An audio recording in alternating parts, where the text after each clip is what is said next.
Hello guys, bersama saya lagi dalam Alright Nopa Channel. So ini dia sahabat semua apa yang berlaku ya di Dewan Negara. Jadi soalannya diberikan oleh senator daripada Parti PAS ya, dan kita nampak ya dijawab padu, dijawab dengan bernas tenang oleh YB Senator Tengku Zafrul ya, berkaitan dengan pelaburan ya, pelaburan dalam negara maupun ya di luar negara. Karena kita tahu ya, geng-geng sapu bersih, geng-geng kaki fitnah daripada walau-walau ini seringkali ya membuat tuduhan kononnya pelaburan tidak masuk dalam negara kita hanya pada diumumkan dan sebagainya. Berbagai persepsi yang cuba ya untuk mereka lakukan. Namun sebenarnya tujuan yang mereka lakukan untuk menutupi ya kegagalan mereka menjadi kerajaan PAS dan bersatu menjadi kerajaan, yang mana pada ketika itu ramainya pelabur keluar daripada negara kita dan berpindah ke negara seperti Indonesia, Vietnam dan juga Singapura. Jadi sahabat semua, mari kita dengar jawaban baik ya, mantap daripada Tengku Zafrul ya, dia daripada soalan daripada senator daripada negeri Terengganu ini. Kalau tak ada, saya terus ke soalan kedua. Saya jemput Senator Datuk Haji Hussein bin Awang. Assalamualaikum warahmatullahi wabarakatuh. Terima kasih pada Datuk Yang di-Pertua. Soalan saya nombor 2. Habis Menteri. Terima kasih Abu Ahmad, terima kasih Datuk Yang di-Pertua. Kementerian kita, Kementerian Pelaburan Perdagangan dan Industri melalui MAIDA ataupun Lembaga Pembangunan Pelaburan Malaysia sentiasa menggalakkan pertumbuhan ekonomi negara melalui usaha-usaha yang berterusan dan juga menarik pelaburan yang berkualiti tinggi bagi kedua-dua, pelaburan asing dan juga pelaburan domestik. Jadi pelaburan asing ini kita termakan sebagai FI dan pelaburan domestik DI.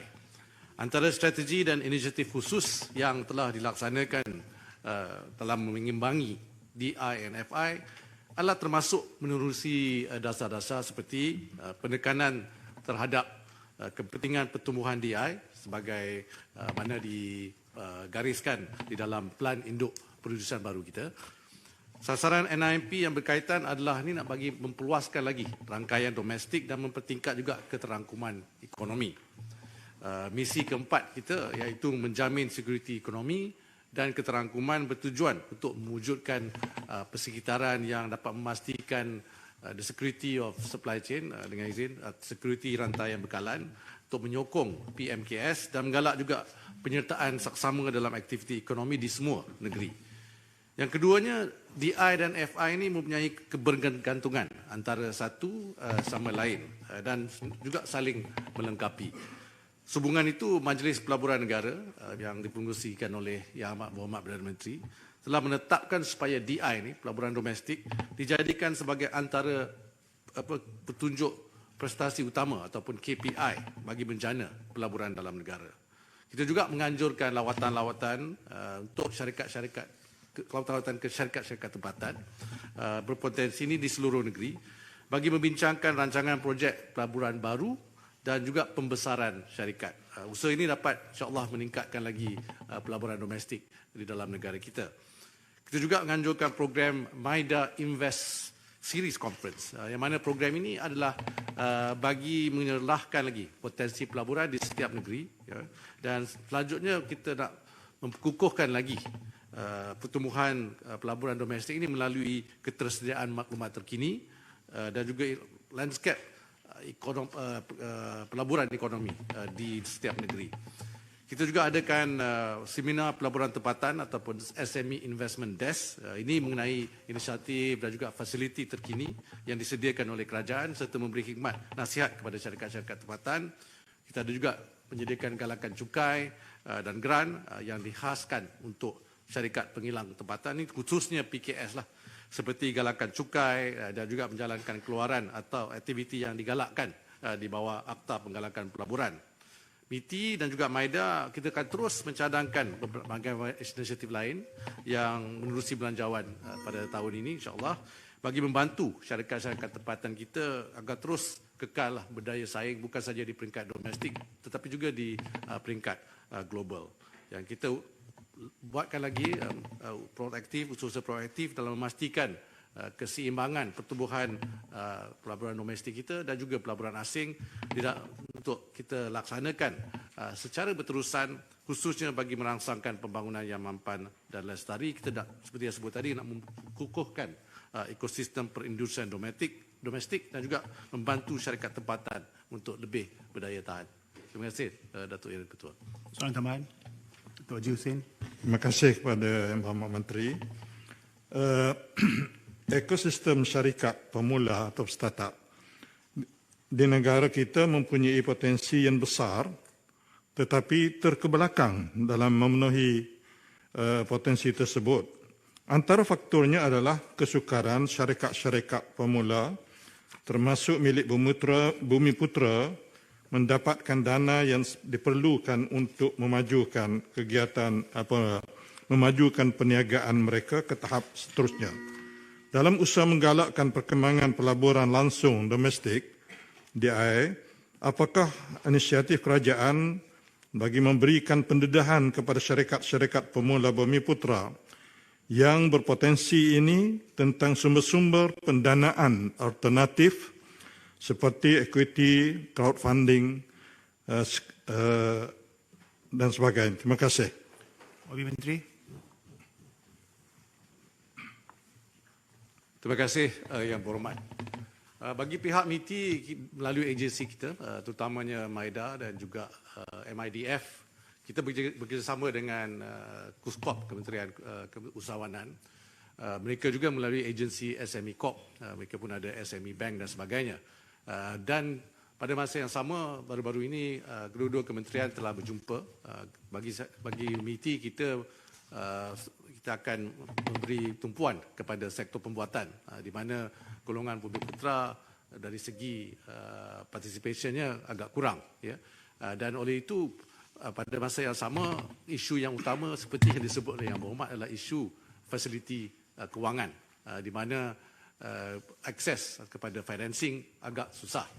Oleh itu dalam rancangan kita Pelan Induk Perindustrian Baru ada pengumuman yang dibuat di mana peruntukan akan diberi melalui MITI juga untuk memperkuatkan syarikat-syarikat tempatan, terutamanya pelabur-pelabur domestik kita dan juga syarikat-syarikat Bumiputera.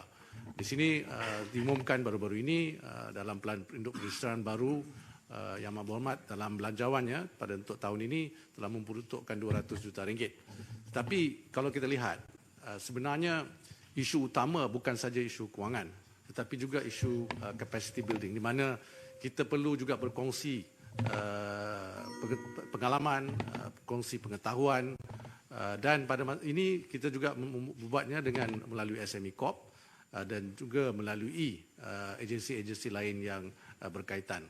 Statistik menunjukkan tiga cabaran utama. Satu yang sebut tadi, financing, access to financing. Kita memberikan peluang juga melalui bank-bank tempatan supaya lebih proaktif untuk membantu PKS kita, kerana PKS itu merupakan salah satu employer yang paling besar di negara kita. Dan keduanya ialah melalui capacity building, ya. Dan terakhirnya yang penting juga ialah untuk memberi akses kepada produk-produk mereka. Di sini Matrik juga memainkan peranan untuk mereka bersaing juga di peringkat global. Terima kasih Yang Berhormat. Soalan tambahan. Tan Sri Lau. Terima kasih Datuk Yang Ketua. Mohon Yang Berhormat Menteri menyatakan adakah pihak kementerian bercadang untuk mentumbuhkan penjejak awam dari public tracker untuk memantau kemajuan bagi setiap pelaburan yang diluruskan ke arah realisasi dan fasilitasi yang disediakan. Terima kasih. Terima kasih Yang Berhormat Tan Sri. Dalam MIDA ada satu sistem yang dipanggil on track di mana kita memastikan pemantauan itu berjalan dengan rapi. Tetapi baru-baru ini dalam mesyuarat Majlis Pelaburan Negara yang dipengerusikan oleh Yang Berhormat Perdana Menteri dan juga beberapa menteri yang lain hadir adalah ahli majlis juga. kita memperbincangkan isu yang dibangkitkan oleh Yang Berhormat tadi, di mana kita telah meminta sedikit peruntukan supaya kita menaik taraf sistem ini. Kerana ini amat diperlukan, kerana isu atau cabaran utama juga adalah dari segi isu pelaksanaan, di mana ada banyak cabaran-cabaran yang telah dikongsikan oleh syarikat-syarikat tempatan dan juga syarikat-syarikat asing dari segi kelewatan untuk memproses, dan kita kena be very detail dengan izin apakah isu yang roadblocks yang berlaku semasa pelaksanaan sesebuah projek. Dalam ini alhamdulillah dalam apa yang kita telah buat kajian, 85% daripada pelaburan yang telah komited telah dilaksanakan, masanya lebih kurang 2 hingga 3 tahun. Tetapi ada juga projek-projek yang lewat kerana isu-isu bukan saja di peringkat persekutuan, di peringkat negeri, di peringkat PBT, Pusat Berkuasa Tempatan. Dan kalau ada sistem ini, dan saya gembira dat ini bangkitkan, ini akan dapat membuatkan pemantauan kita lebih rapi dan insya-Allah pelaksanaannya pun lebih pantas. Terima kasih, Yang Berhormat. Soalan tambahan? Saya beri soalan dari Sarawak lah. Okey, terima kasih Datuk Yang di-Pertua. Yang Berhormat Menteri, Sarawak telah ke hadapan dengan teknologi hidrogen dan carbon capture and carbon trading. Apakah inisiatif dari Kerajaan Persekutuan untuk membantu Sarawak merealisasikan PCDS 2030 which include this hydrogen technology and carbon capture? Terima kasih.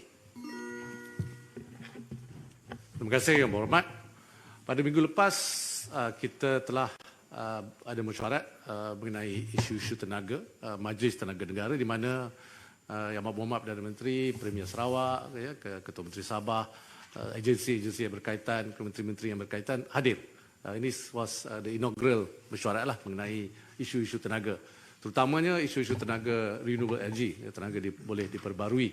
Dan salah satu cadangan yang betul seperti oleh Yang Berhormat, Sarawak dah ke hadapan ialah melalui inisiatif-inisiatif negeri sendiri sejak kebelakangan ini. Sebenarnya dah mula bukan tahun ini, dah 2-3 tahun yang lepas, ialah hydrogen dan juga carbon capture dan storage lah. In fact, carbon capture utilization dan storage juga, ya, CCUS, di mana pihak kerajaan negeri bersama juga dengan syarikat-syarikat Sarawak telah bekerjasama dengan syarikat-syarikat antarabangsa daripada negara Jepun, Korea dan sebagainya.